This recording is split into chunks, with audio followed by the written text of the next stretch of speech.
Bismillahirrahmanirrahim. Assalamualaikum warahmatullahi wabarakatuh. Alhamdulillahirabbil alamin. Asbahna wa asbahal mulku lillah walhamdulillahi la syarikalah. Alhamdulillahirabbil alamin. Tak henti-hentinya kita senandungkan puja, sujud dan syukur kita kepada hadirat Allah Subhanahu wa taala yang telah menambahkan usia kita, menambah kesehatan kita untuk bisa melangkah di Ramadan ke berapa ibu-ibu? Ke-12. Alhamdulillah ya Allah, kita masuk ke Ramadan ke-12 dan salawat dan salam akhirnya kita senandungkan ke kedua hasanah kita, Nabi besar Nabi Muhammad SAW. Alhamdulillah pada ibu-ibu sudah berhadir dan penuh perjuangan untuk melangkahkan kakinya di lantai 2 Masjid Taqwa kita. Mudah-mudahan untuk pekan berikutnya, pekan besok kita sudah bisa kembali ke tempat semula di lantai pertama. Alhamdulillah tidak menyurutkan langkah, kita tetap berhadir dan mengkaji ilmu walaupun sudah dapat dan sudah mempraktekkannya, dan hentinya kita terus untuk belajar bersama-sama untuk upgrade diri. Kita buka kajian kita tadi sudah dengan tadarus dan kita baca Ummul Quran. Boleh Bu ya? Kita baca Ummul Quran. Bismillahirrahmanirrahim.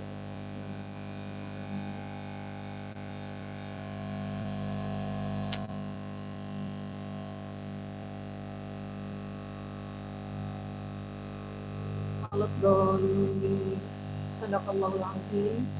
Mudah-mudahan kajian kita sudah dibuka dengan Ummul Quran, diberkahi dan dirahmati oleh Allah hingga selesai nanti, dan aktivitas kita seharian nanti dan sampai akhir Ramadan mendapatkan keberkahan dari Allah Subhanahu wa taala. Untuk materi hari ini akan dibawakan oleh Ustadz Abrar Zim. Beliau adalah Kepala Kantor Kementerian Agama Kabupaten Aceh Besar yang akan membawakan materi untuk hari ini dengan tema, maaf sebentar,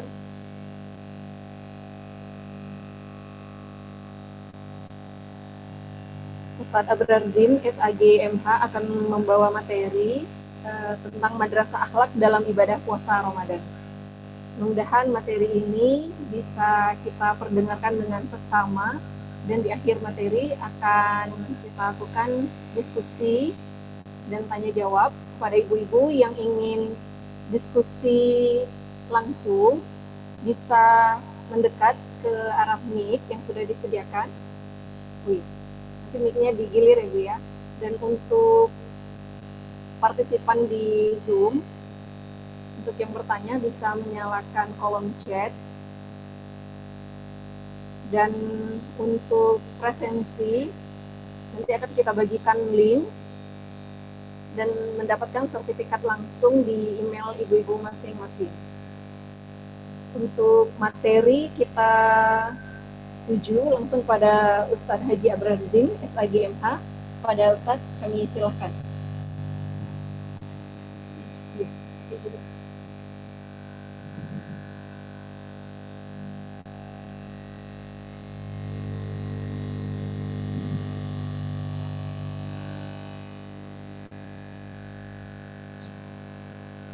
Assalamualaikum warahmatullahi wabarakatuh.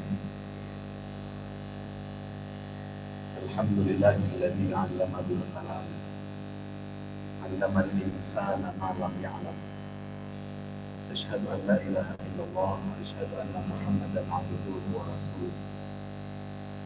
Allahumma shalli 'ala Muhammad wa 'ala alihi wa ashabihi ajma'in. Amma ba'd. Bersyukur kepada Allah yang Maha Pengasih dan Maha Penyayang, memberikan kita kesehatan lahir dan batin. Salawat dan salam kita sampaikan kepada Rasulullah SAW yang telah membawa risalah Allah rahmatan lil alamin, menjadi rahmat bagi sekalian alam. Yang kami hormati Ibu Ketua Pimpinan Wilayah Asia Provinsi Aceh segenap pengurus, yang kami hormati moderator serta ibu-ibu sekalian yang berhadir di bulan suci Ramadan ini. Dan hari ini ada peningkatan dari lantai 1 ke lantai 2, luar biasa. Dan tadi Ibu Ketua nunggu di bawah, ada ibu-ibu yang nggak bisa naik karena sakit lutut. Jadi kalau banyak makan kangkung sama kerupuk kuning, asam uratnya turun dari atas ke kaki, nggak bisa jalan. Jadi di bawah juga ada laptop ya, Bu Ketua ya, sediakan laptop ya, gimana caralah upayakan. Dan mohon maaf juga kepada teman-teman yang ikut Zoom meeting di mana saja berada yang kami hormati. Kami diberi materi, nah ini dia,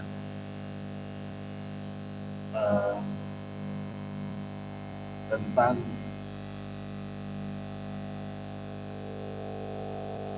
madrasah akhlak dalam puasa Ramadan. Sebulan penuh Allah membuka diklat.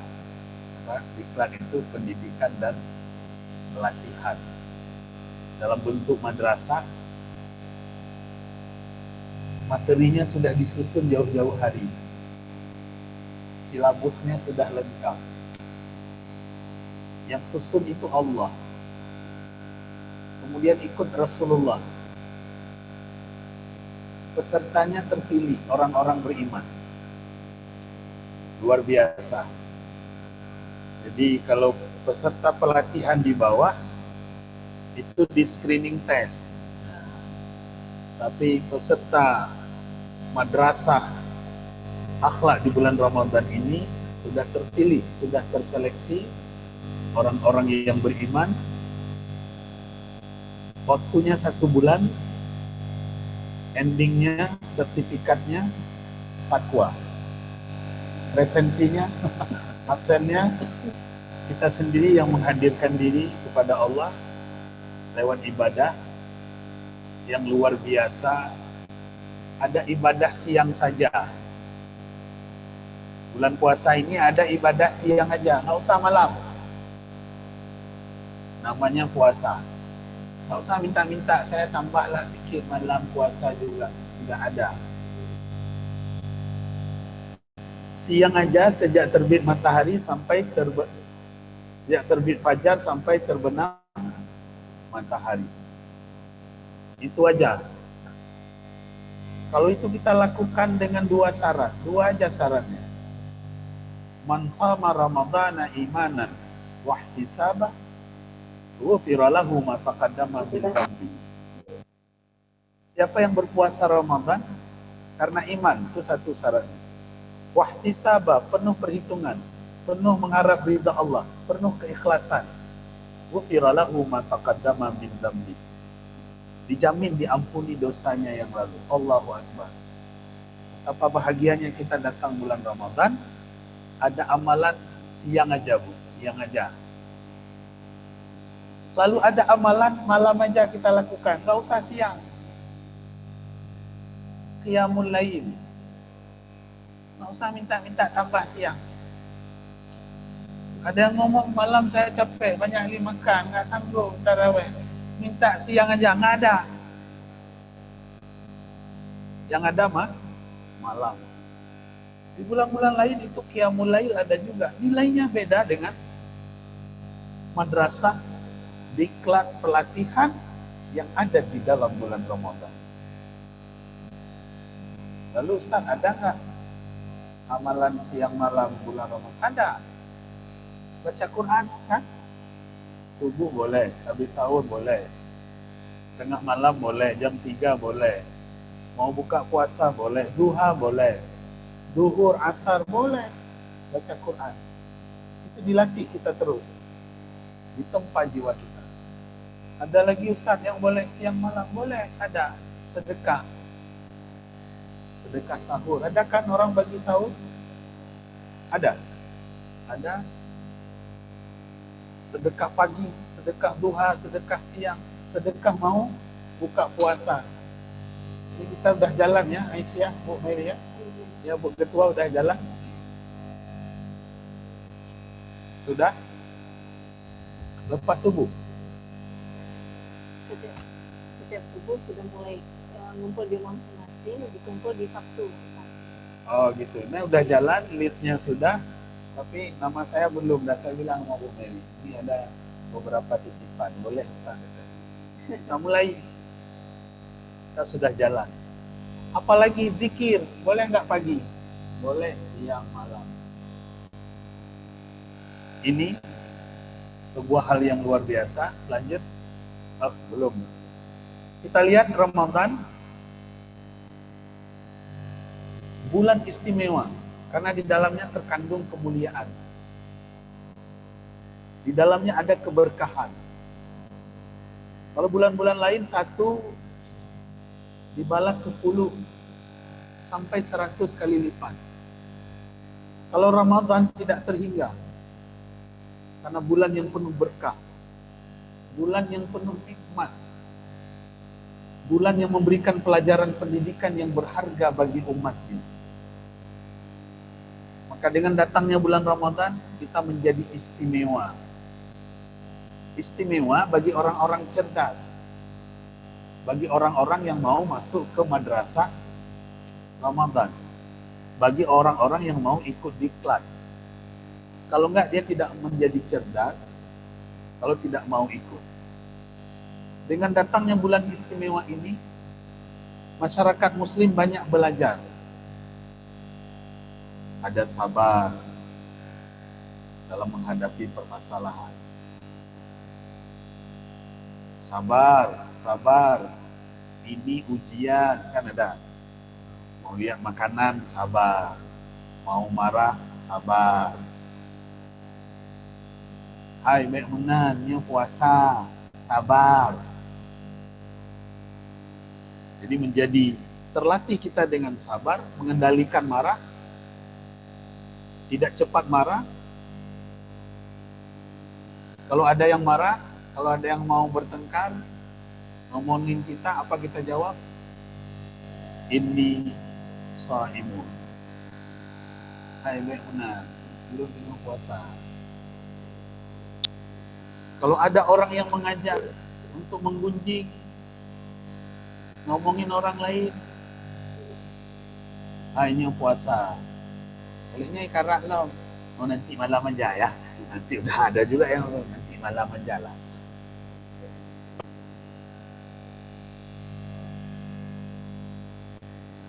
Kemudian bersikap loyal terhadap sesama, memiliki sikap empati dan peduli terhadap penderitaan orang lain.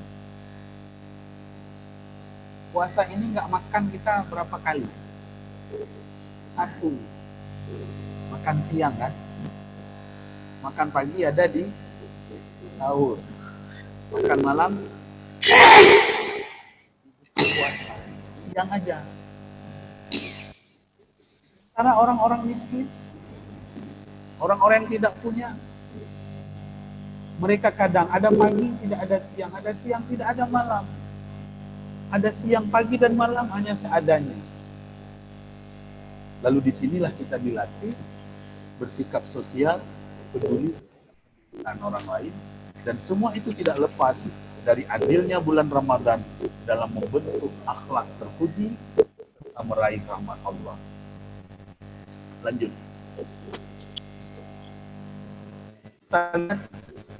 Akhlak terpuji harus dimiliki oleh seorang muslim.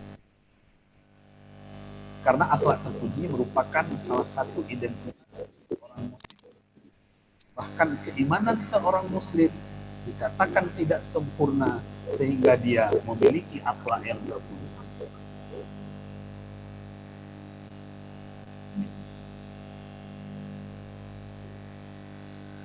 Rasulullah SAW bersabda, akmalul mu'minin imanan ahsanuhum khuluqa. orang mukmin yang paling sempurna imannya adalah orang yang paling baik akhlaknya. Siapapun kita. Saya ulangi, orang mukmin yang paling baik, yang paling sempurna imannya adalah yang paling baik akhlaknya. Ini hadis riwayat Tirmidzi.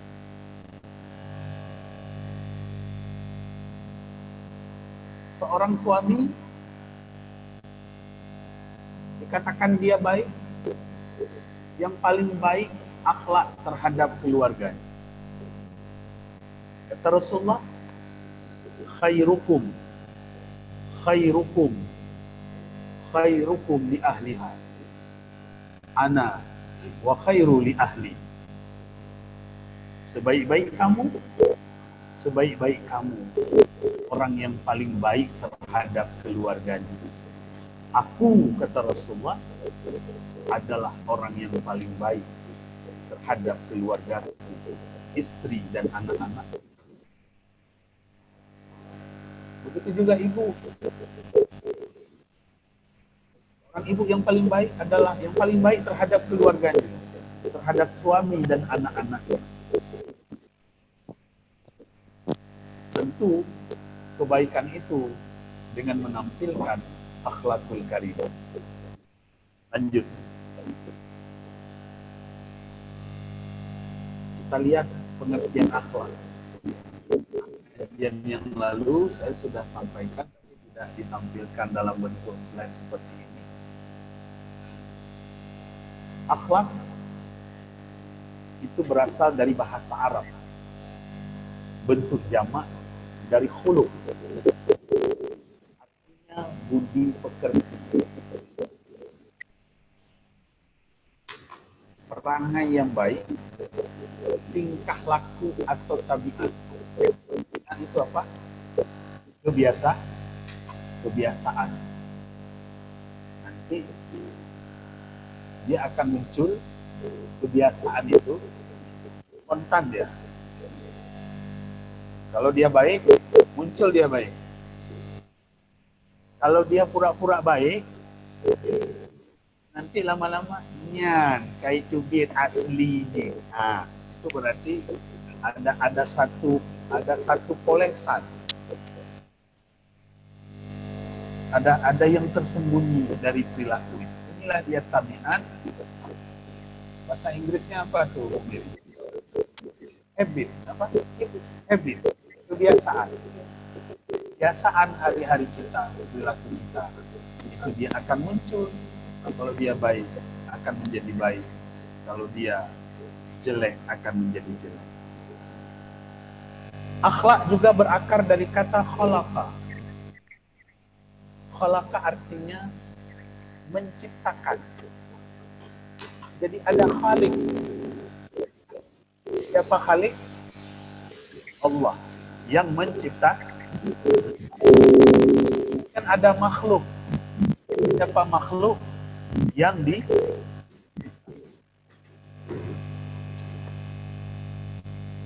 menciptakan Allah, itu akhlaknya sangat baik sama makhluk. Contoh, Allah itu Ar-Razak, Maha Pemberi rezeki. Maka kita disuruh ambil sifat-sifat Allah. Kalau sudah ada rezeki, membagikan kepada orang lain. Contoh lain, Allah itu Ar-Rahman, Ar-Rahim, Maha Pengasih, Maha Penyayang. Maka kita ambil sifat-sifat Allah. Orang-orang yang berpuasa itu, dia akan bersifat pengasih dan bersifat penyayang. Siapa yang membagi sayang di bumi, Allah turunkan kasih sayang dari langit. Siapa yang merusak kasih sayang di bumi, Allah akan turunkan azab dari langit. Makanya ada di dunia ini orang bermusuhan, saling ribut, cekcok. Itu Allah turunkan azab dari langit, paling tidak membuat kemudaratan bagi orang-orang yang membuat permusuhan. Lanjut. Secara istilah, akhlak adalah daya kekuatan jiwa yang mendorong kekuatan dengan mudah dan spontan, tanpa dipikir dan direnungkan lagi. Dia refleks itu tadi, yang dimaksud dengan habit, nggak pikir-pikir, dia langsung timbul dan keluar. Dan inilah akhlak Rasulullah, selalu santun, lemah lembut, berperilaku baik, dan itu ditampilkan jadi sebagai bahan dakwah dari Rasulullah Sallallahu Alaihi Wasallam. Yang kita temukan kata akhlak di dalam hadis-hadis Nabi, yang paling populer adalah innama bu'istu liutammima makarimal akhlak. Kalau di sini disebut masalihul akhlak, sesungguhnya Rasulullah itu diutus untuk menyempurnakan akhlak yang terpuji. Hadis Ahmad. Ibu-ibu yang kami muliakan, apa korelasinya tadi puasa dengan rasa akhlak dengan puasa? Kita lihat perintah puasa. Ini hampir tiap malam dibacakan oleh Ustadz, ceramah tarawih, ceramah subuh, di pengajian. Allah berfirman, A'udzubillahi minasyaitonir rajim. Ya ayyuhalladzina amanu kutiba alaikumus syiyam kama kutiba alal ladzina min qablikum la'allakum tattaqun. Wahai orang-orang yang beriman, diwajibkan atasmu berpuasa bagaimana telah diwajibkan atas umat sebelum kamu, supaya kamu menjadi orang bertakwa. Ada ahli tafsir mengartikan kutiba ini dituliskan untukmu catatan-catatan yang telah diwajibkan. Bagaimana umat dulu sudah dicatat kewajiban ini, berpuasa juga. Umat Nabi dulu juga sudah dicatat dalam sejarah. La'allakum mudah-mudahan puasa kita menjadi orang-orang yang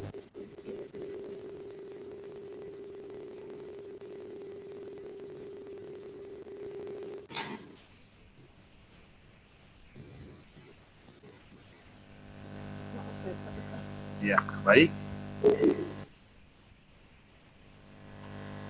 Di antara tujuan ibadah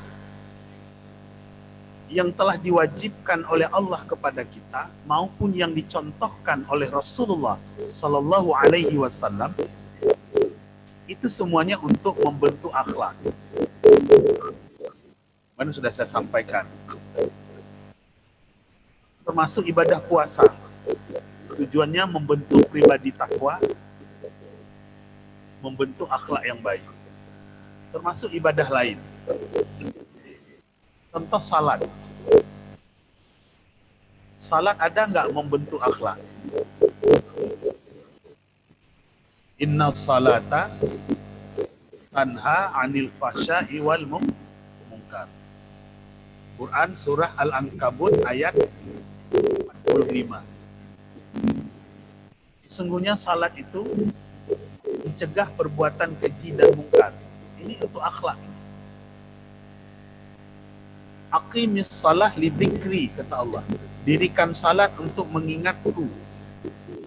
Kalau sudah mengingat Allah, kalau sudah dekat dengan Allah, maka yang ditampilkan sifat-sifat Allah, kebaikan-kebaikan.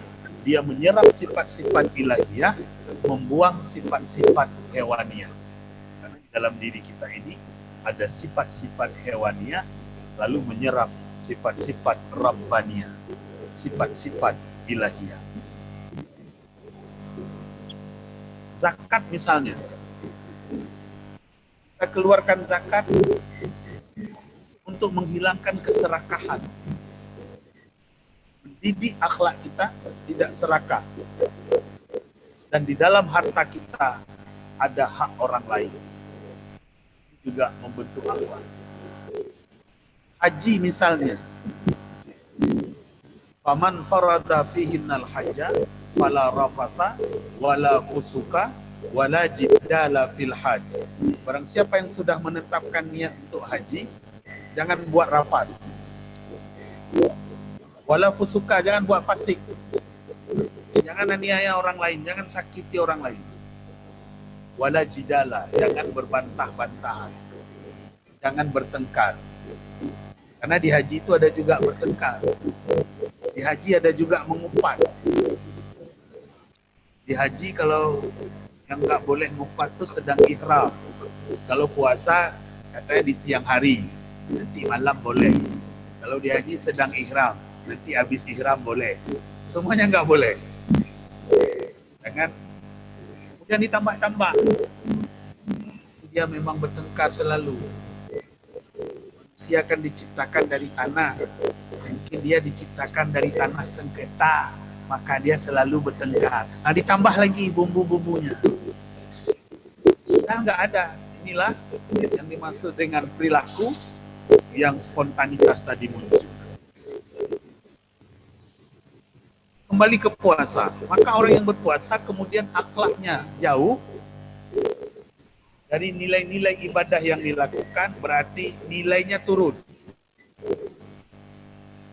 Ini susah jawab pertanyaannya.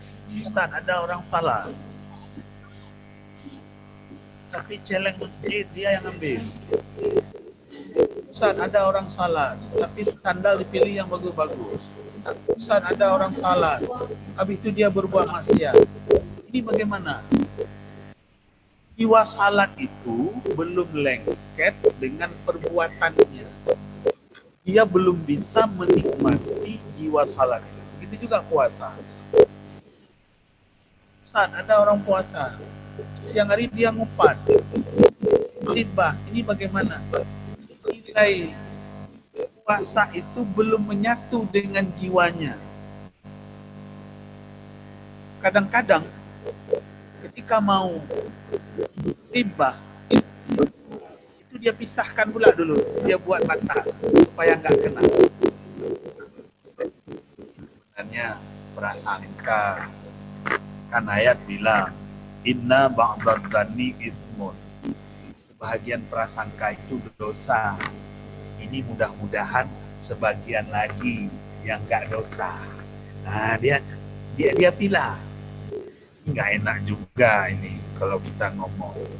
Kalau kita bilang enggak enak. Tapi jangan bilang-bilang ya. Ini bukan ku bilang, tapi sedang ku bilang. Ya, nanti habis puasa kita. Nah, ini dia hadis-hadis itu hafal dia. Hadisnya kam min sa'imin laisa lahu min siyami illa wal amal. Berapa banyak orang-orang yang berpuasa nggak dapat apa-apa dari puasanya melainkan lapar dan dahaga. Dia berada di tepi batas antara mau ghibah mengumpat orang lain dengan mensekat-sekat supaya tidak kena. Ini ada juga saya baca di WA. Daripada begitu tuh lebih baik kita diam, pergi. Bagus. Ada lagi yang ngomong, diam itu emas. Jawab pula bapak-bapak, itulah kalau istri minta beli emas diam aja. Karena dia emas. Sudah dia campur-campur situ. Padahal dalam agama itu jelas. Kalau nilai ibadah yang kita lakukan sesuai dengan akhlak kita, maka kualitasnya akan menjadi baik. Kita lanjut.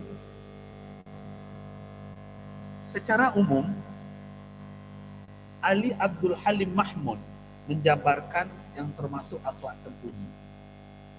Satu, mencintai semua orang sesama muslim maupun tetangga dan orang sekitar kita dengan cermin dalam perkataan dan perbuatan.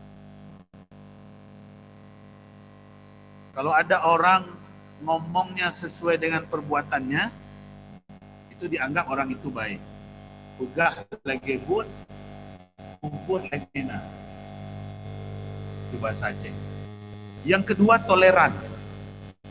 Memberi kemudahan kepada sesama dalam semua urusan. Dalam hal transaksi, dalam hal perjanjian. Nanti nampak munafiknya.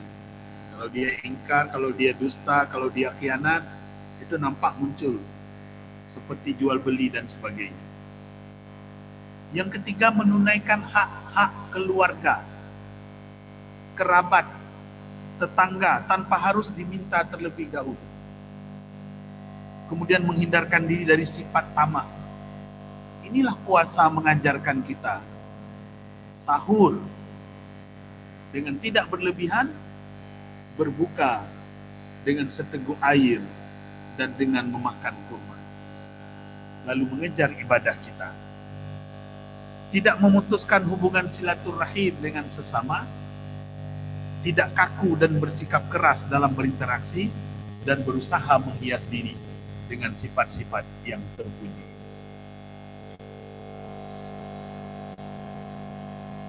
Puasa sebagai madrasah akhlak. Saya ambil pendapat Imam Khusairi menyatakan bahwa puasa dilakukan dengan baik dan benar berpengaruh terhadap perilaku Sa'imin. Sa'imin itu artinya orang laki-laki yang berpuasa. Kalau Sa'imah, bukan penyanyi yang di TV itu. Sa'imah artinya adalah orang-orang perempuan yang berpuasa. Sa'imah atau Sa'imah itu orang perempuan yang berpuasa. Yang pada gilirannya nanti terwujud ke dalam bentuk akhlak terpuji. Apa saja akhlak terpuji dari pelaksanaan ibadah puasa? Pertama, tawadhu, rendah hati. Orang puasa jangan sombong, tidak angkuh, tidak congkak. Orang tawadhu aneh kalau dia melonjak menjadi sombong dan angkuh. Karena dia sudah dilatih dengan puasa secara pribadi agar tidak sombong. Puasa sebagai ibadah melatih jiwa agar mampu menundukkan keangkuhan. Dan puasa kita ini agar kita menjadi orang yang tawadhu. Lanjut. Ketika melaksanakan puasa, kita dihadapkan dengan kenyataan bahwa kita lemah. Lemahnya kapan? Habis makan sahur, salat subuh, pulang, jam 9 ini dah lemah bu? Belum. Sebentar lagi lemah. Setengah hari, itu sudah payah. Dah jam 12 nanti, ada yang mikirin belum belanja, ada yang mikirin belum masak, ada yang biasa aja karena udah GoFood. Udah dipesan GoFood. Lalu dengan lemah itu apa yang kita sombongkan? Allah benci kepada orang yang sombong. Inilah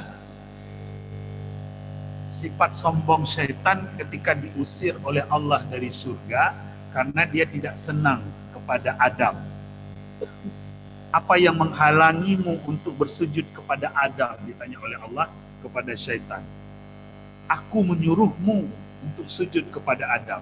Iblis menjawab, saya lebih baik daripadanya. Engkau ciptakan saya dari api, sedangkan dia dari tanah. Jadi kalau kita merasa lebih dari orang lain, itu sudah menjadi sombong. Lalu kemudian Allah menurunkan iblis dan membuangnya dari surga, sehingga termasuk orang-orang yang hina. Jadi orang-orang yang berpuasa, orang-orang tawadhu. Yang kedua, qanaah. Jadi selama dalam pendidikan madrasah Ramadan, kita dididik qanaah. Merasa cukup, tidak rakus, tidak serakah. Memakai pakaian qanaah tidak semudah memakai kemeja, tidak semudah memakai gamis.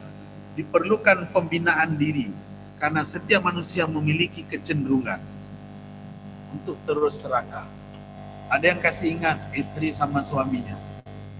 Nanti bulan puasa bang kasih ingat ya, jangan berlebih-lebihan kali makan. Kasih ingat saya. Tapi jam 12 sudah dipikirkan menu. Begitu keluar di tempat pusat jajan makanan, hampir dibeli semua. Hampir dengan rak-raknya mau bawa pulang. Masa mau dikasih habis. Anehnya, begitu minum seteguk air, 2 potong kue, Allahu Akbar. Inilah kegembiraan orang berpuasa. Kegembiraan orang puasa itu 2. Satu ketika berbuka, satu ketika bertemu dengan Allah. Jadi ketika berbuka itu jangan azab lagi diri kita. Sampai kenyangnya itu tegang urat perut. Ini kesehatan nanti menjelaskan. Jadi, kalau bahasa kami di sana, sampai badan tiang. Ya Umi, mana Umi? Sampai badan tiang kenyangnya itu. Jadi jangan sampai kenyang seperti itu, disuruh bagi. Dan itulah manusia, dia sering serakah.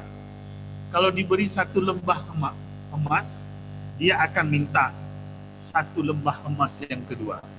Kita kasih lembah emas yang kedua, dia akan minta lembah emas yang ketiga dan seterusnya, kecuali dia sudah menjadi tanah. Kecuali dia sudah mati, maka tidak perlu lagi lembah emas itu. Jadi kalau kita meninggal, Bu, ini daging untuk ulat. Ini tulang untuk tanah. Harta untuk siapa? Ahli waris. Apa yang untuk kita? Amal soleh. Dan untuk ahli waris itu jangan lama-lama dibagi. Paling lama sebulan bagi terus. Kalau udah lama nanti ribut. Kalau yang lain udah dibagi terus, tulang udah dibagi matana, ulat udah bagi daging kita semua. Yang punya kita adalah amal saleh. Maka inilah sifat manusia, rakus serakah dengan qanaah, dididik di bulan Ramadan, dia akan menjadi manusia yang berakhlakul karimah. Lanjut. Ini kita lihat. Pagi hari segar, tengah hari sedikit loyo, waktu asar mengatur strategi, jam 5 sudah mulai cari makanan. Kalau bisa orang lain gak usah kebagian. Waktu maghrib datang, tiba buka puasa, hanya dengan seteguk air manis, dengan 3 butir kurma, kita sudah kenyang. Maka puasa melatih kita menjadi qanaah. Yang ketiga, lanjut. Habis waktu. Warak. Warak ini terpelihara dari syubhat. Kita makan sahur dengan makanan yang halal, jangan sampai berbuka dengan makanan yang haram. Maka jadikanlah sifat warak ini mendidik kita di madrasah Ramadan ini. Carilah makanan-makanan yang halal dengan sifat warak, kita rela menjalani kehidupan ini dengan peraturan-peraturan Allah. Terakhir, yakin. Nomor 4. Lanjut. Berpuasa yakin karena Allah. Rasa lapar menjadi indah, rasa haus menjadi nikmat. Berpuasa di terik panas matahari tidak menjadi masalah. Kenapa? Karena melakukan sebuah keyakinan. Di Mesir ada salat tarawih 1 malam 1 juz. Ada seorang anak muda berdiri di samping seorang kakek berumur 70 tahun. Anak muda ini dah goyang. Ketika malam kedua, ketiga itu dah goyang. Karena 1 malam 1 juz. Tapi kakek ini gak ada bergerak-bergerak. Selesai salat ditanya, kakek, bagaimana cara kakek berdiri 1 malam 1 juz? Saya tidak melihat goyang. Sementara saya yang masih muda, masih grek-grok, masih bergerak-gerak. Apa jawab kakek ini? Saya berdiri dengan iman. dan yakin kekuatan dari Allah, sementara kamu berdiri dengan tenagamu, tidak kamu masukkan iman kepada Allah. Begitu juga kita puasa. Kalau kita puasa dengan iman, menghadirkan Allah dalam diri kita, maka haus dan lapar menjadi indah. Terik matahari menjadi satu lampu yang menyinari kita dengan tetap terus taat kepada Allah. Jadi inilah beberapa hal yang kami sampaikan dalam waktu yang singkat ini. Mudah-mudahan ada manfaatnya. Assalamualaikum warahmatullahi wabarakatuh.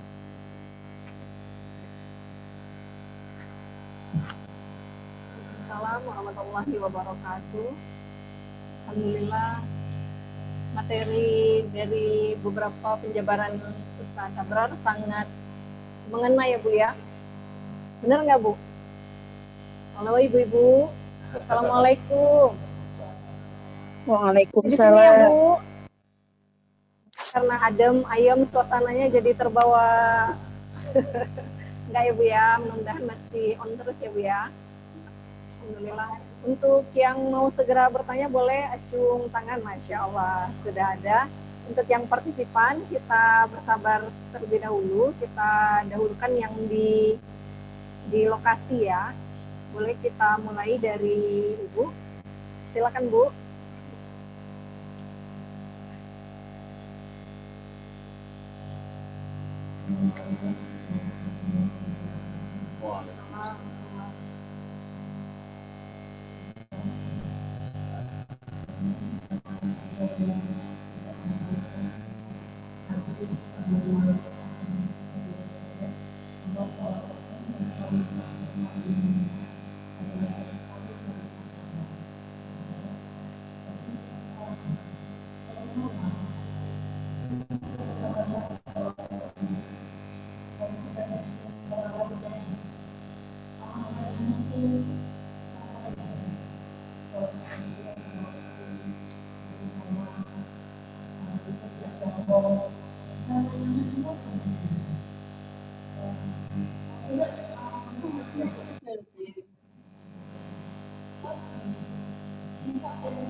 Waalaikumsalam warahmatullahi wabarakatuh.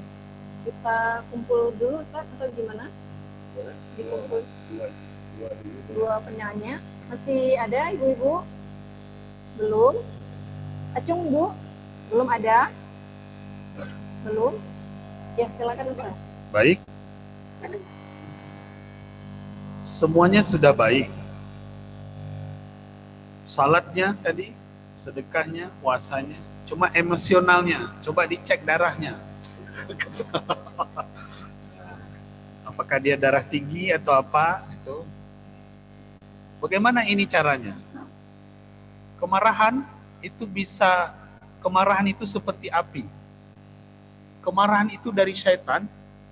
Ini bisa dipadamkan pertama dengan wudhu.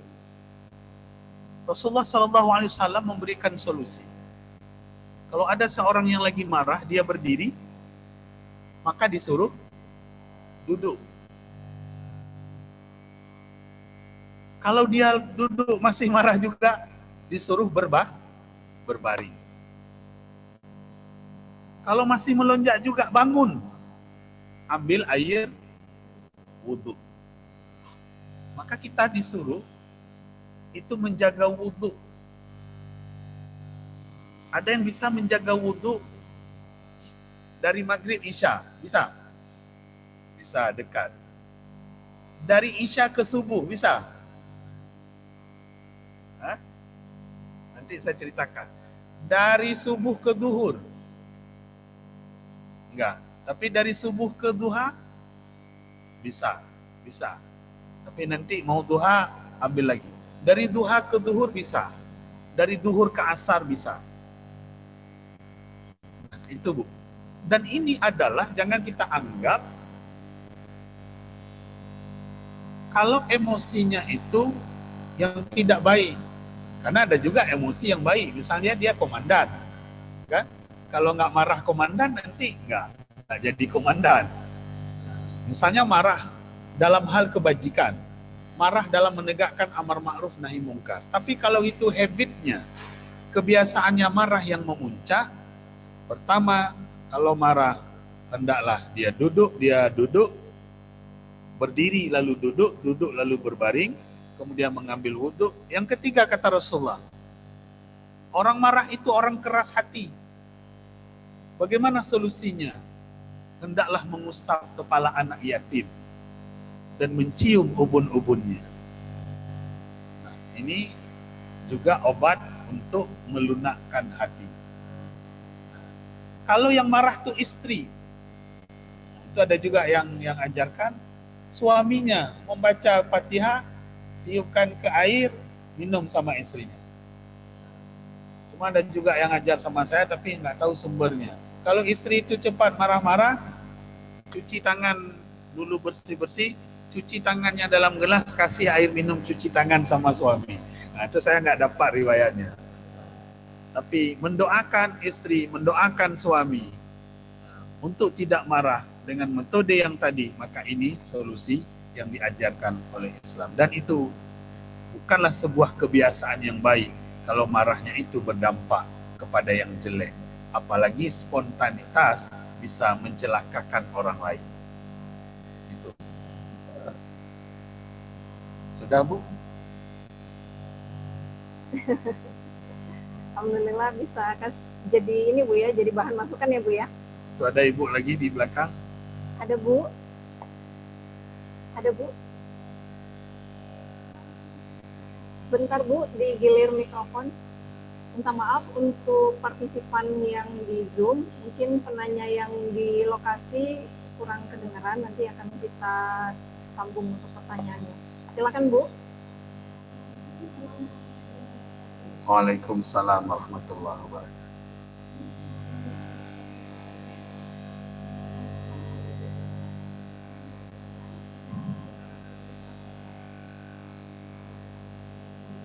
Gimana? Gimana Bu? Maaf, boleh ulangi Bu?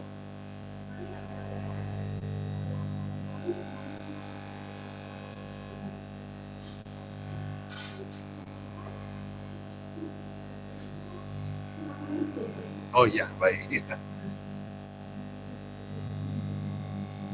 Assalamualaikum warahmatullahi wabarakatuh. Baik, saya langsung jawab. Silakan. Ya. Hadisnya adalah Lis-shaimin farhatani. Orang yang berpuasa itu ada dua kegembiraan. Farhatan indal fitri. Kegembiraan ketika berbuka atau Idul Fitri itu udah buka habis. Kalau buka hari-hari itu juga termasuk kegembiraan. Wa farhatan inda liqa'i rabbi. Kegembiraan kedua waktu bertemu dengan Allah. Saya belum ngerti nih kata Ibu, bagaimana maksudnya? Kita yang berpuasa ini nanti masuk surga Bu, ketemu dengan Allah. Alhamdulillah, bahagia nggak? Bahagia. Kenapa? Karena orang yang berpuasa imbalannya adalah udah diampuni dosa yang lalu, dilipat gandakan amal, dimasukkan surga, ketemu dengan Allah. Nah, kalau dilihat dalam ayat Quran surah Az-Zumar ayat 71, Bu, ada rombongan ke neraka, ada rombongan ke surga. Ini karena sedang cerita surga, saya sampaikan yang surga aja. Wasiqal ladzina taqaw rabbahum ilal jannati zumara. Orang-orang bertakwa, orang puasa takwa enggak? Takwa. Orang Muhammadiyah mesti takwa. Nah. Orang salat takwa enggak? Takwa. Orang bersedekah? Takwa. Adapun rombongan orang-orang bertakwa menuju ke pintu surga. Hatta idza ja'uha, terbukalah pintu surga. Wa qala lahum khazanatuha. Penjaga surga berkata kepada rombongan ini, salamun alaikum tibtum fadkhuluha khalidin. Selamat sejahtera atas kalian. Berbahagialah, senang-senanglah, masuklah ke dalam surga, mereka kekal di dalam. Jadi enak Bu, masuk surga berombongan-rombongan, jamaah berombongan, naik haji berombongan-rombongan. Apalagi sahur bareng, buka puasa bareng, bagi santunan sama-sama. Kuat kita Bu, gembira. Kalau sendiri-sendiri capek, sakit kita. Saya dapat juga kiriman WA. Di dalam tubuh kita ini ada 360 sendi. Sendi yang paling sakit sendirian. Cobalah sendirian. Apalagi anak-anak jauh di rumah sendirian. Kalau pulanglah dia, sehat saya. Nah, itu enak kita rame-rame seperti ini. Gitu Bu ya. Insya Allah bahagia bertemu dengan Allah. Ada lagi?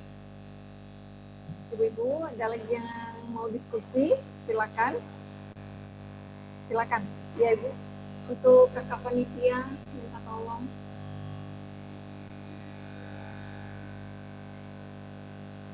Silakan Bu.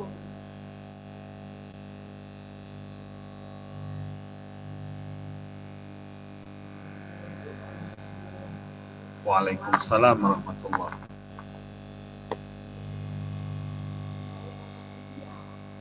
Ya, dekat lagi Bu. Nah, dekat lagi ya.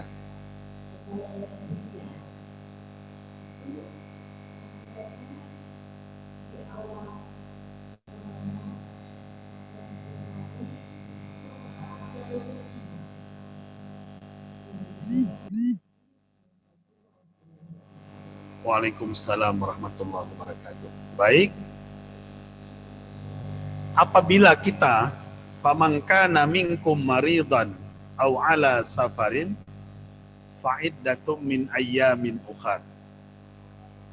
Apabila kita dalam keadaan sakit, kemudian dalam musafir, maka boleh mengganti puasa pada hari-hari yang lain. Apabila tidak sanggup membayar pada hari-hari yang lain mengganti puasa, maka kita boleh membayar fidyatun ta'amu miskin. Siapa yang bayar fidyah ini? Ketika dia mau ganti juga nggak sanggup. Atau orang tua yang sudah sangat uzur. Kapan kita bayar? Allah tidak memberatkan kita. Allah juga tidak memaksakan kita. Boleh misalnya hari ini ditinggalkan, dia uzurnya, kalau ada biaya, hari ini dibayar. Kalau tidak hari ini, boleh besok. Kalau tidak juga, boleh juga dalam seminggu sekali. Kalau orang itu tidak mampu, maka dibayarkan oleh anaknya. Misalnya orang tua, dia tidak ada lagi pencaharian, dia tidak ada lagi pekerjaan, sudah tergeletak di tempat tidur, juga tidak sanggup berpuasa, maka dia akan membayar fidyah adalah anaknya, anak kandung. Berapa jumlahnya? Sebanyak 1 hari makan orang yang meninggalkan puasa itu. Misalnya ibu, jangan dulu orang tua kita. Ibu kalau makan pagi berapa kira-kira habis duit? Ya, 10. Nah, makan siang 12 atau 15, malam 15. Jadi 15 tambah 15 berapa? 30 tambah pagi tadi 10, 40. Maka dia harus membayar 1 hari 40.000 rupiah kepada fakir miskin sebanyak makanan yang dia makan 1 hari. Kalau makanannya rendah lagi. Kalau ada orang makannya, misalnya Raja Salman, makan paginya 350 juta, berapa? Waktu di Bali kemarin. Itu makan paginya, hidangannya itu 350 juta. Nanti kalau dia nggak sanggup puasa, 1 hari 350 juta. Nah, itu Raja Salman. Saya terkejut juga tuh waktu kemarin itu di Bali, waktu datang saya baca di berita, makan pagi Raja Salman seharga 350 juta. Dan kecil uang segitu itu. Mungkin kalau kita 3.500. Atau ada juga orang makan 35.000, ada kan? 1 hari, ada. Bukan rupiah ya Ustaz? Ya? Bukan rupiah ya? Yang mana? Yang Raja Salman bagi dirupiahkan. Oh, dirupiahkan. Maka kalau dirialkan akan menjadi murah bagi mereka. Nah, karena yang jatuh keren saja itu disantuni 1,5 miliar satu orang.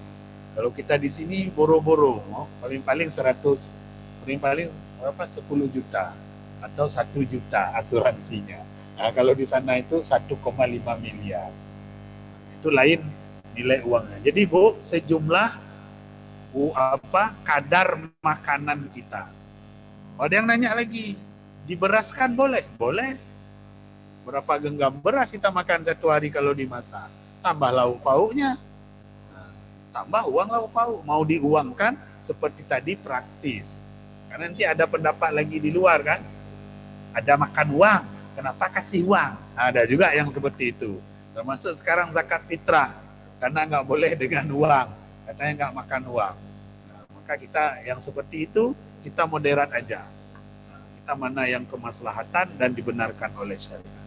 Gitu Bu. Berikutnya ada ibu-ibu? Belum?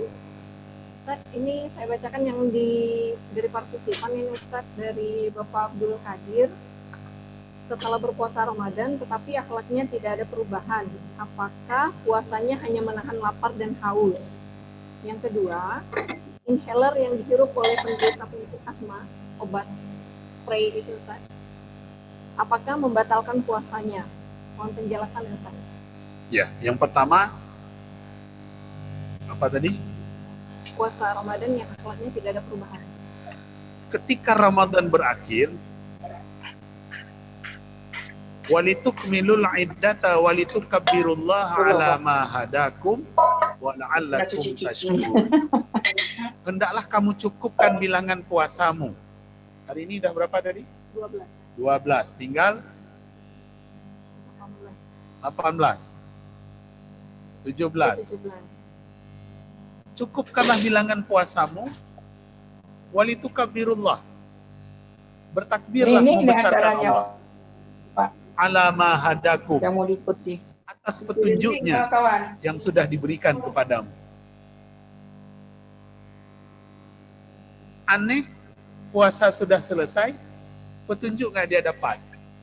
Padahal tadi kita sudah sepakat selama sebulan penuh kita berada di madrasah Ramadan.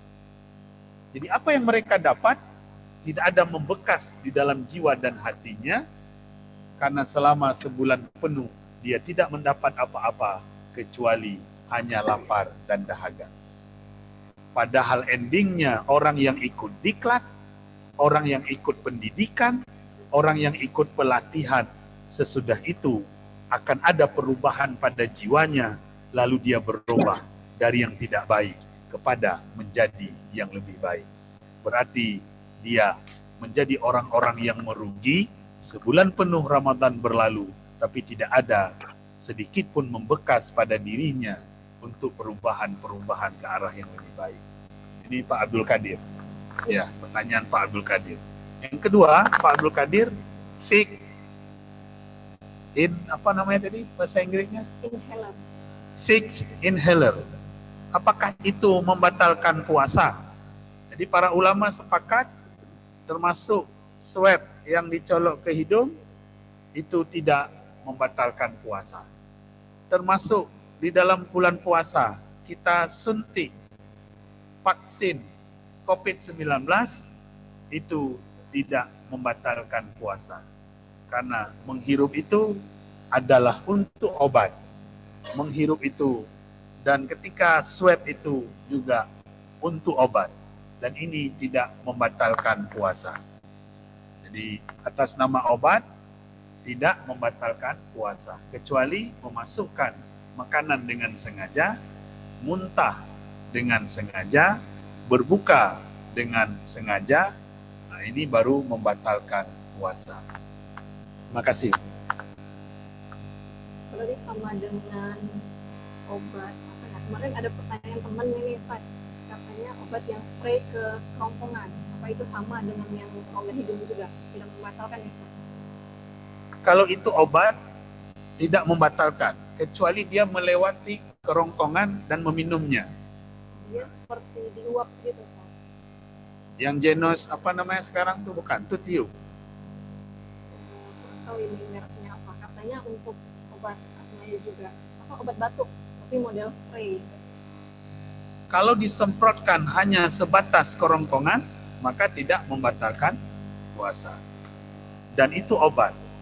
Kalau memang sudah diminum, ya udah berbuka aja, nanti diganti pada hari-hari lain. Jadi jangan membuat jiwa kita menjadi tidak nyaman.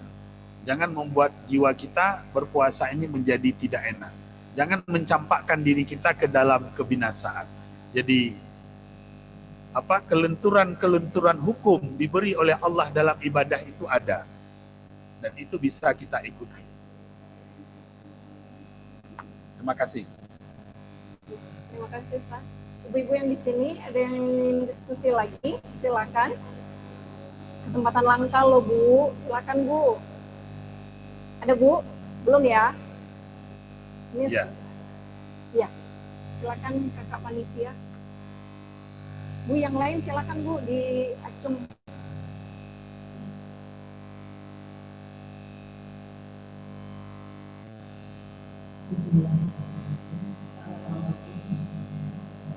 Waalaikumsalam warahmatullahi wabarakatuh.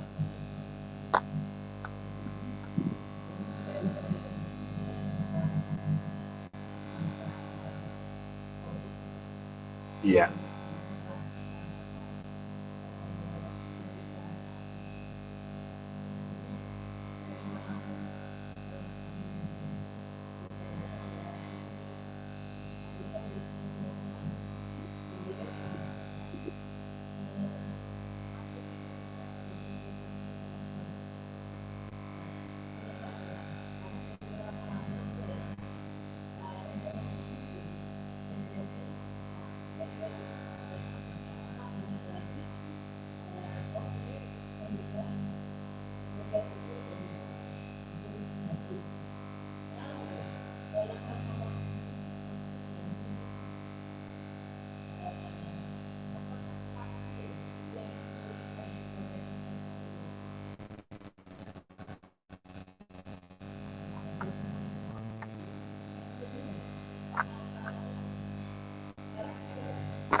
Akidah apa?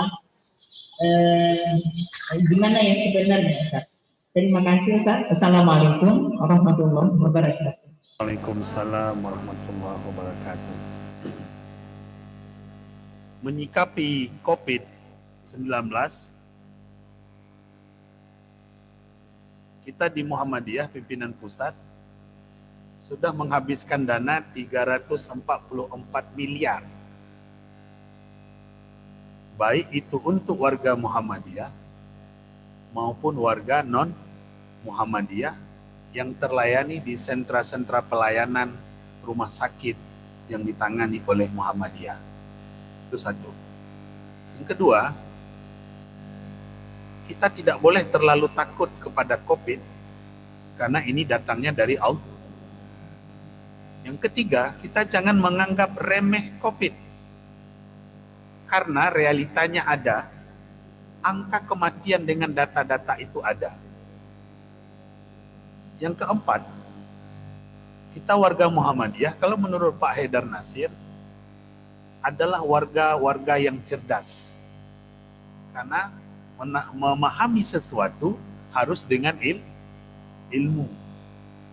Kalau tidak ada ilmu, dan saya juga takut menjawabnya ini, Kalau dari segi kesehatan nanti saya nggak mau jawab. Nah, takut saya jawab, Bu. Dan saya pernah ditanya, saya habis suntik. Saya sudah suntik sebulan yang lalu, vaksin. Dan besok 26, di hari ulang tahun saya disuntik lagi. 26 April. Nah, kapan 26 April? Selasa, Senin. Suntik lagi. Setelah saya suntik, karena saya suntik kebetulan jamaah haji. Saya harusnya jamaah haji tahun lalu, nggak bisa tahun ini suruh suntik. Di antara jamaah saya nanya ke saya, Assalamualaikum Ustaz, mohon info sedikit tentang vaksin. Saya dan istri takut dan menghindar dari suntik. Nah, ini pertanyaan dia.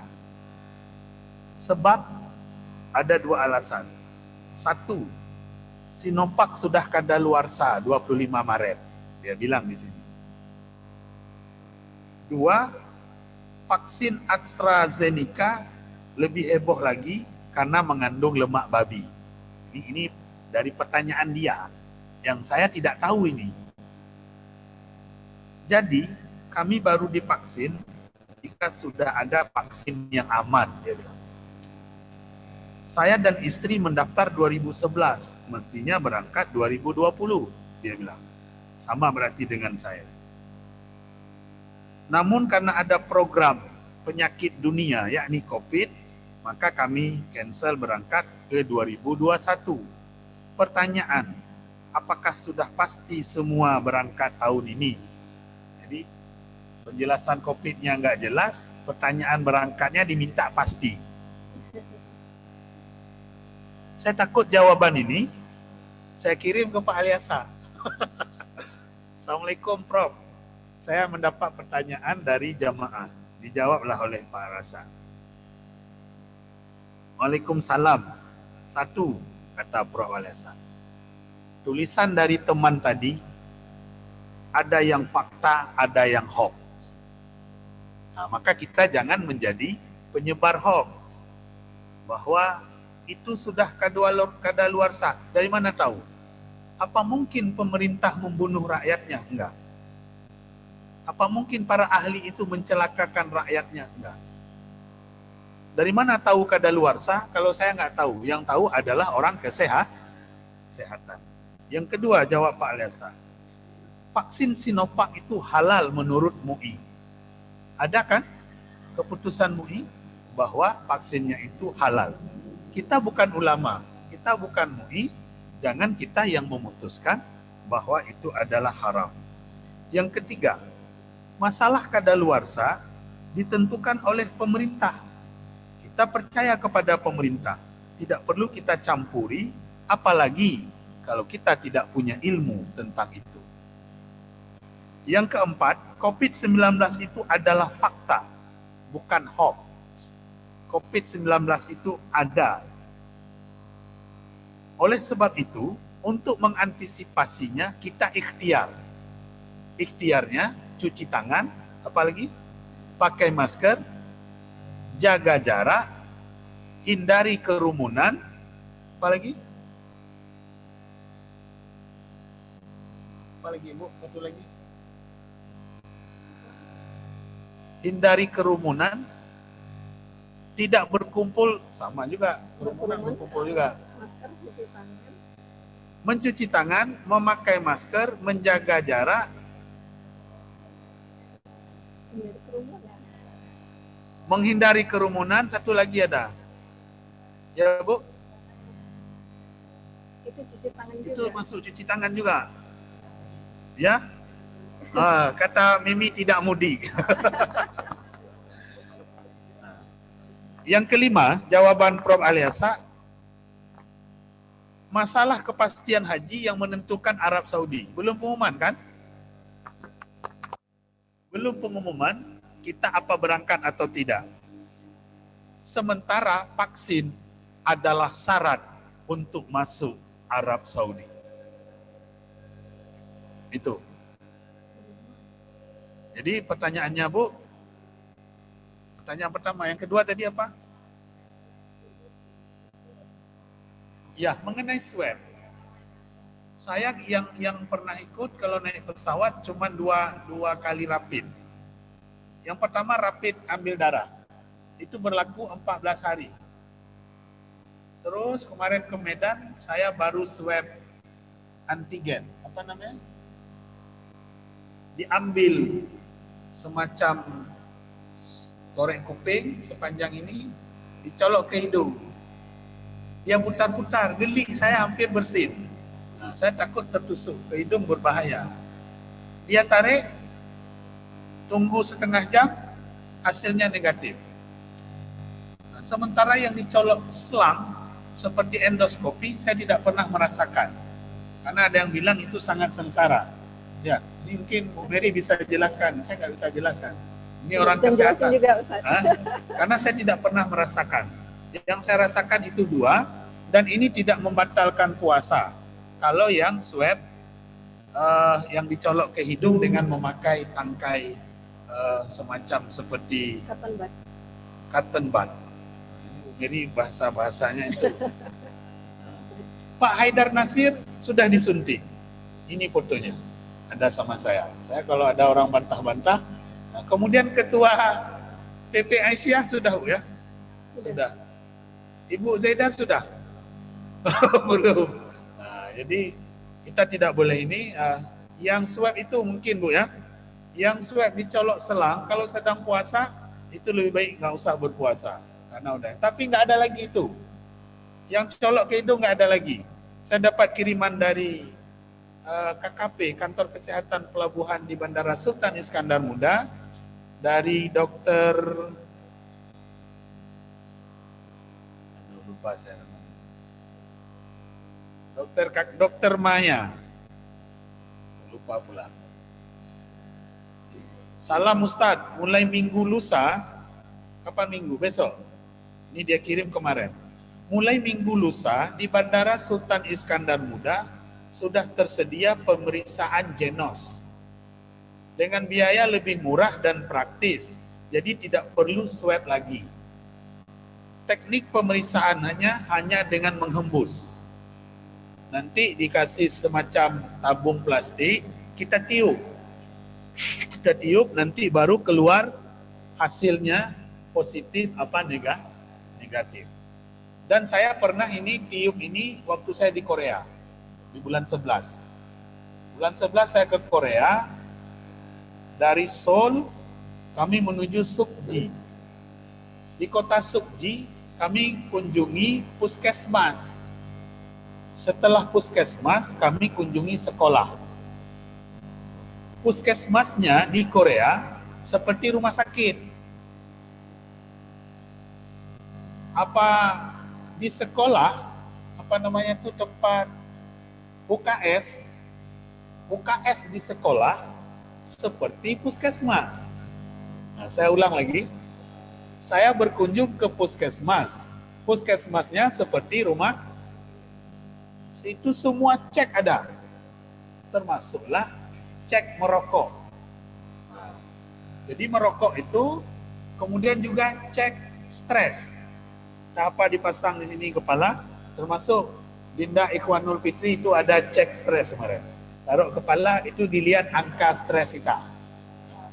Jadi ketika saya tiup, apa kata orang Korea? Bapak nggak pernah merokok. Jadi dia tahu dengan tiupan itu sekian kadarnya, dia periksa di lab, itu tahu kalau merokok atau tidak. Kepala Dinas Kesehatan Aceh Besar itu perokok berat. Begitu ditiup, langsung nampak bapak perokok berat. Walaupun sudah berhenti, dia tahu. Nah, ini Bu, yang dapat kami jawab bahwa marilah kita menjadi pejuang-pejuang untuk penyampaian berita yang benar terhadap COVID. Janganlah kita sampaikan berita hoax bahwa banyak yang mati, banyak yang meninggal. Rupanya yang ditayangkan di media sosial itu yang suntik rubella kemarin. Dia bilanglah suntik COVID. Nah, jadi semuanya ini ikhtiar. Kita berikhtiar. Oh, udah dapat tadi. Cuci tangan, pakai masker, jaga jarak, hindari kerumunan, suntik COVID-19. Suntik vaksin itu memang saya ada baca bahwa suntik itu terbagi dua. Ada 65%, ada 35%. Jadi tidak 100% dia langsung antibody. Kenapa?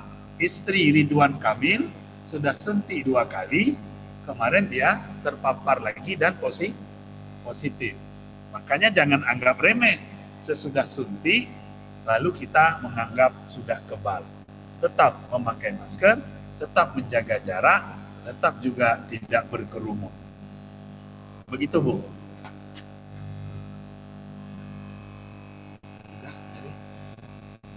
Terima kasih, Ustaz. Ini ada beberapa pertanyaan nih, Ustaz. Bagaimana untuk menyamakan ruh di Ramadan itu sama seperti hari-hari biasa. Misal tilawah kita di Ramadan itu bisa beberapa juz, bahkan sampai khatam beberapa kali. Bagaimana menyamakannya untuk di hari-hari biasa? Gitu, Ustaz. Baik, di dalam diri manusia itu ada 2 unsur. Satu, unsur tanah. Kita diciptakan dari tanah. Ada yang mengatakan unsur debu, tanah liat. Ada yang bilang lumpur hitam. Lumpur itu kotor, tanah hitam. Jadi kalau orang berbuat dosa, dibilang kamelehau. Lalu setelah dari tanah ditiupkan roh. Roh itu dari Allah dan dia hidup. Begitu ada orang dulu lemah, lalu sudah bergairah, nyan, kai budah roh. Maksudnya sudah bersemangat. Bagaimana menstabilkan ini? Ya kita minta aja Ramadan semuanya bulan-bulan lain. Kalaulah umatku tahu, kata Rasulullah, apa yang terkandung di dalam bulan Ramadan, sungguh umatku akan minta bulan-bulan lain itu menjadi bulan Ramadan saja. Lalu dengan pertanyaan tadi, apakah nggak bisa kita samakan rohnya bulan-bulan lain itu seperti Ramadan? Bisa, tapi sangat tergantung orangnya. Kenapa dalam bulan Ramadan capaiannya itu sampai? Idza jaa Ramadan futihat abwabul jannah. Kalau udah sampai Ramadan, dibuka pintu surga. Begitu mendengar pintu surga tuh, rohnya langsung naik bersemangat. Wa ghulliqat abwabun nar, ditutup pintu neraka. Kemudian dibelenggu syaitan. Nah, kenapa di bulan-bulan lain? Apakah syaitan itu lepas? Di bulan ini ada juga syaitan lepas. Yang dibelenggu itu adalah kita sendiri tidak lagi melakukan perbuatan-perbuatan yang mengarah kepada ajakan-ajakan syaitan. Bagaimana caranya? Mari kita hidupkan roh itu, mari kita hadirkan diri kita, kebersamaan kita, dan ini tidak semua orang bisa ini. Pertanyaan dari siapa tadi? Dari somebody. Seseorang nih, Ustaz. Oh, somebody itu artinya seseorang. Jadi sebutin nama nih, Ustaz. Dari hamba Allah tadi. Hamba Allah. Dari hamba Ya, Allah. Nah, kita doakan beliau, kita semua bisa kita seimbangkan. Kita paling tidak rata-rata. Amalan yang sudah kita lakukan, jamaah, pengajian, Quran, semua itu bisa kita seimbangkan. Kita sejajarkan roh Ramadan dengan roh pada bulan-bulan yang lain. Terima kasih. Terima kasih, Ustaz, untuk jawabannya. Mudah-mudahan ini somebody bisa jadi masukan untuk terus semangat. Ya, untuk pertanyaan berikutnya ini, Ustaz, dari Bu Erliana. Ini tadi baru aja ini hilang nih chatnya. Jadi pertanyaan juga hilang. Sempat saya tangkap. Gimana jika membadalkan puasa dari suami istri, yang membadalkannya itu adalah anak, dan kondisi anaknya itu kurang mampu? Itu gimana, Ustaz? Bener nggak ya ini tanggapan pertanyaan rada panjang dari Ustaz? Iya, baik. Kita di puasa tadi tidak ada istilah badal, tapi membayar Iya. fidyah. Hukumnya kalau dia sakit, dia musafir, itu boleh tidak berpuasa, tapi mengganti pada hari-hari lain. Kalau dia uzur, dia hamil, dia menyusui. Nah, dia hamil tahun ini, tahun depan melahirkan, kemudian menyusui kan, tahun depan hamil lagi, maka boleh membayar fidyah. Nah, kalau membadalkan, bagaimana seorang itu melakukan amalan untuk dirinya. Kemarin pun yang ada badal itu adalah haji, tapi orang yang membadalkan haji, dia sudah haji. Dan ini yang paling dekat adalah untuk orang tuanya atau karib kerabat dekatnya. Maka untuk puasa, nggak usah susah-susah membadalkan. Ganti aja di hari lain ketika dia mampu. Kalau tidak, maka dia membayar fidyah sebanyak makanan yang dia makan sehari dari makanan harian. Terima kasih Ustaz.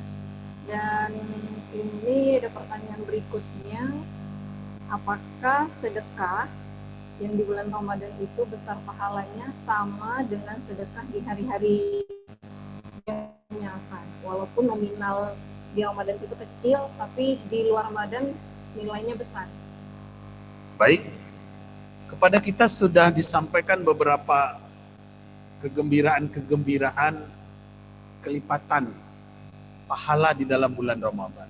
Misalnya, Ramadan itu bulan seafdal-afdal sedekah. Afdalu sadaqah, sadaqatu fi Ramadan. Seafdal-afdal sedekah, sedekah pada bulan Ramadan. Kemudian di bulan-bulan lain kita memberi sedekah, satu dibalas 10 sampai 100 kali lipat. Tetapi di Ramadan, kalau kita tarik hadis, seluruh amalan Ibnu Adam untuknya, kata Allah. Ini dalam hadis qudsi. Kullu amali bani Adam lahu. Tiap-tiap amalan anak Adam untuknya. Illa min siyamihi, kecuali puasa. Fa innahu li wa ana ajzibi. Puasanya itu untukku, akulah yang membalasnya. Puasa seperti itu, sedekah seperti itu. Kalau di bulan-bulan lain takarannya ini, di bulan Ramadan berapa? Tidak sanggup kita hitung. Kalau bahasa Aceh hantar apa, tidak tahu bilang. Momennya cuma 1 bulan. Nggak lama-lama dia. Ramadan itu cuma 1 bulan. Ramadan itu bulan berapa? Kemarin udah saya tanya juga nih. Ramadan bulan berapa? 9. Bulan 9. Ingat Bu Mary. Ramadan itu bulan 9. 9 itu bulan sempurna. Nah, artinya semasih Ramadan, Lailatul Qadar saja, Lailatul Qadri khairum min alfi syahrin. 1 malam lebih baik dari 1000 bulan. 1000 bulan dibagi 12. Berapa?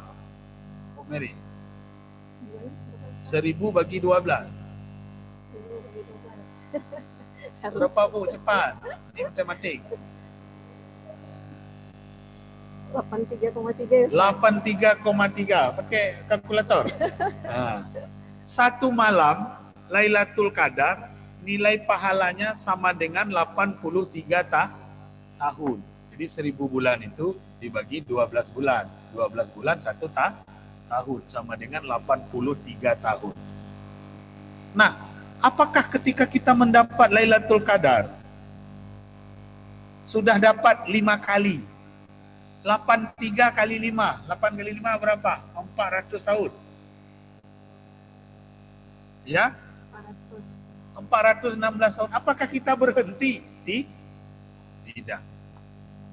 Maka di Ramadan, sebagai motivasi kita masuk madrasah ruhaniyah, kita masuk balai diklat pelatihan Ramadan, di luar Ramadan, itu amalan itu adalah membuat rutin kita yang membekas yang kita dapat di dalam bulan Ramadan. Ini luar biasa pertanyaannya. Mudah-mudahan terus kita bersedekah bulan Ramadan dan di luar Ramadan. Ada lagi pertanyaan? Ada nih Ustaz. Untuk ini dari ibu-ibu nih, gimana kalau yang pakai lipstick yang ada aromanya Ustaz, sedikit ada stroberi, ada anggur atau apa gitu, pemerah bibir lah gitu Ustaz, dipakai sewaktu kita berpuasa, mungkin kan ada yang waktu membasahi bibir ada yang tertelan. Itu gimana Ustaz? Karena kan ada aromanya tadi, itu mempengaruhi nggak Ustaz? Yang aroma itu ketika ihram. Jadi ketika kita ihram nggak boleh pakai wangian. Ketika puasa boleh pakai wangi-wangian. Yang puasa itu nggak boleh makan dan minum, berhubungan suami istri di siang hari, kemudian memasukkan sesuatu dengan sengaja ke dalam kerongkongan, kemudian berniat untuk berbuka ataupun muntah dengan sengaja. Itu. Tapi kalau lipstick itu tidak mengganggu puasa. Kalau wanginya, kecuali dia menelan dan menjilat-jilatnya, itu sudah batal. Dengan sengaja. Itu apalagi lipstick itu adalah pelembab. Nah, kalau kita naik haji itu harus pakai lipstick. Untuk pelembab, jangan pecah-pecah bibir karena suhu yang sangat dingin di Saudi. Sementara puasa, juga kita tidak berlebihan. Apalagi kalau pakai masker kan, kan nggak terlalu ini. Nggak pakai lipstick juga nggak apa-apa. Jadi lipstick tidak membatalkan puasa. Tapi juga warnanya jangan terlalu merona gitu Ustaz ya. Nah, ini kan dah lain lagi tadi, sudah termasuk akhlak. Nah, ini sudah termasuk pakaian. Jangan berlebih-lebihan. Apalagi sampai turun ke bawah. Nah, misalnya. Udah taruh sini, udah ada di sini. Jadi ada beberapa hal, kemarin sudah saya sampaikan.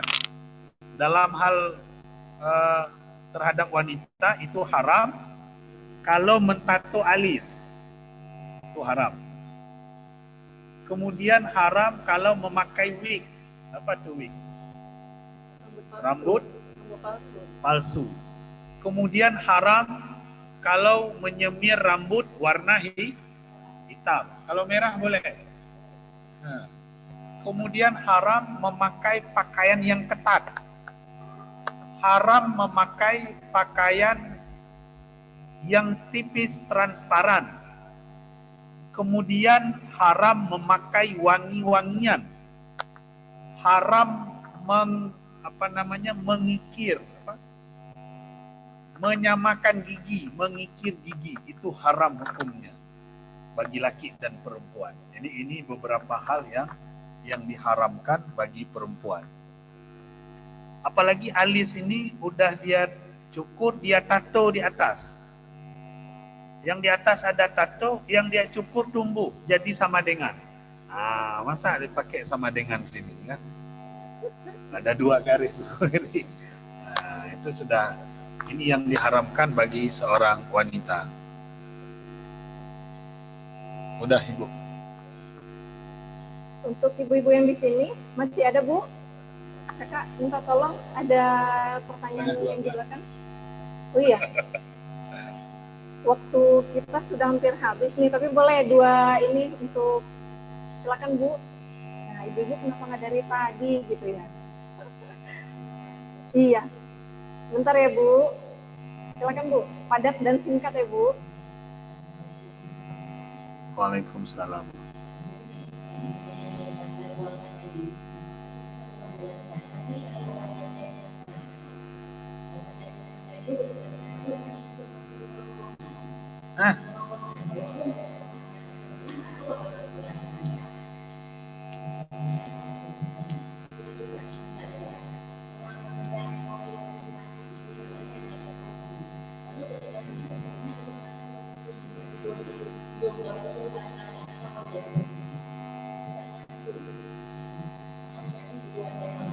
Ya, nggak apa-apa.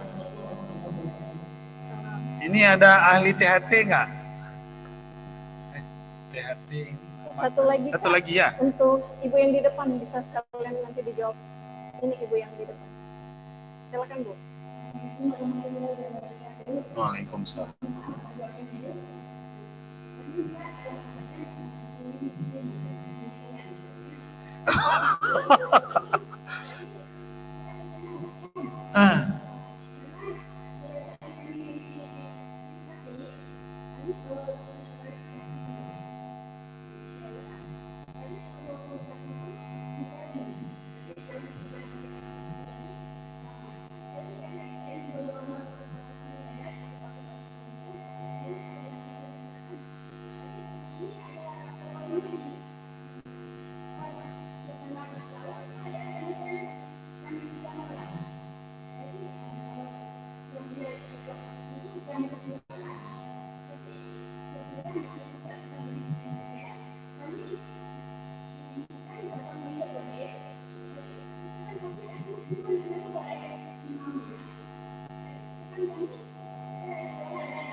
Ya, terima kasih, Bu. Waalaikumsalam. Waalaikumsalam. Silakan, Ustadz. Baik, yang pertama tadi obat mata. Saya nggak ada ilmu ini. Dari tetes ke mata masuk ke rongkongan. Ke saluran pencernaan terkadang ada ini deh, Ustadz. Agak apa ya? Terasa aromanya gitu, Ustadz. Beda. Ini saya baru tahu ini. Kalau THT tenggorokan, hidung, telinga. Iya. Iya kan? Iya. Tapi ini mata tadi. Oh iya, kemarin bahwa virus corona itu jangan usap-usap mata, kucek-kucek mata karena dia ada cairan yang akan lari ke saluran pernapasan. Ya, Bu, ini dah ada ilmu ini. Apakah itu membatalkan puasa? Tidak, Bu. Yang namanya obat tidak menelan, maka itu adalah tidak membatalkan puasa. Itu satu. Pertanyaan yang kedua, tentang salat di atas kursi. Dia boleh isyarat, misalnya saya di sini duduk, Allahu Akbar, ini takbir, dianggap posisi berdiri. Ketika ruku, itu direndahkan sedikit dari posisi berdiri. Allahu Akbar. Boleh segini aja. Karena kita dalam keadaan sakit. Sami Allahu liman hamidah. Harus lurus lagi. Allahu Akbar.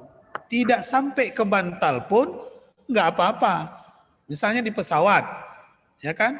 Kan nggak boleh sandaran itu kita buka ketika pesawat sedang melarang buka sandaran kursi. Nggak sampai kepala kita di atas tempat sandaran itu. Maka boleh isyarat sujud itu lebih dalam dibanding ruku.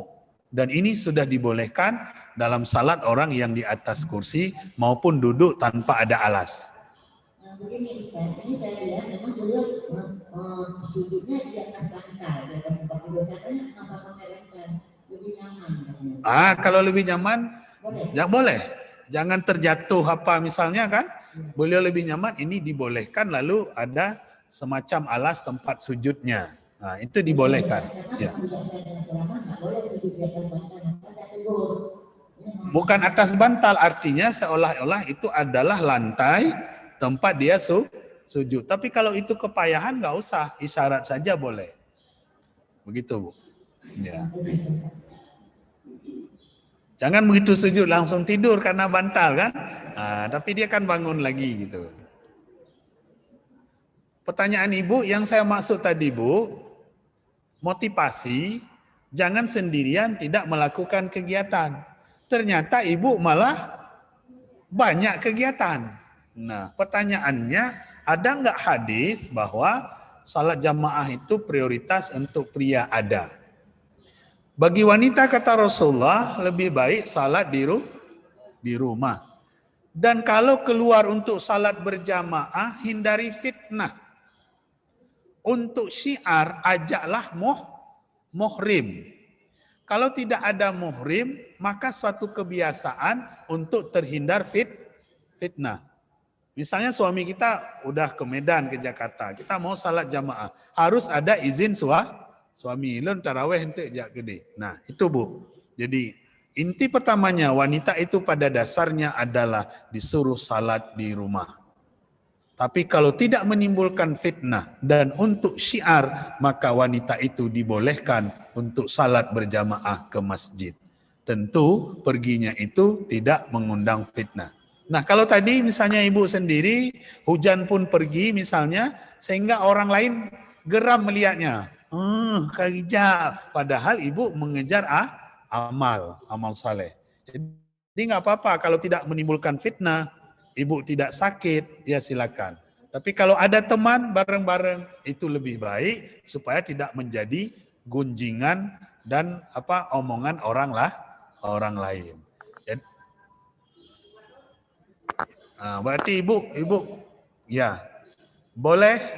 Apalagi ya kita sudah berumur. Tapi kalau misalnya masih muda, lalu tadi berimam kepada anak-anak muda, ini mengandung fitnah. Lebih baik kita nggak usah pergi, karena nanti akan menjadi omelan orang. Lebih baik kita salat di rumah ini untuk perempuan. Atau ambil yang tarawih aja, qiyamul lail ba'da isya, udah kita pulang. Kalau tidak ada teman untuk keluar lagi.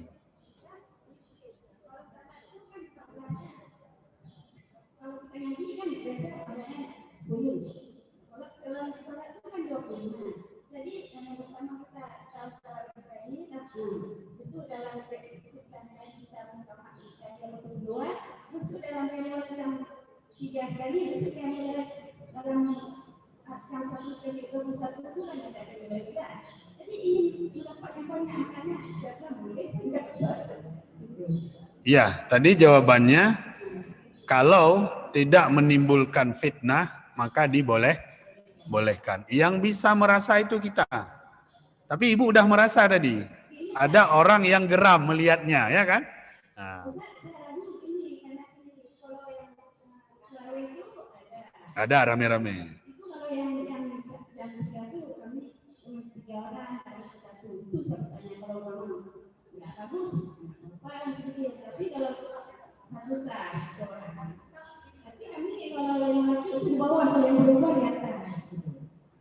Tapi kalau Ibu sendiri, saran saya lebih baik di rumah saja.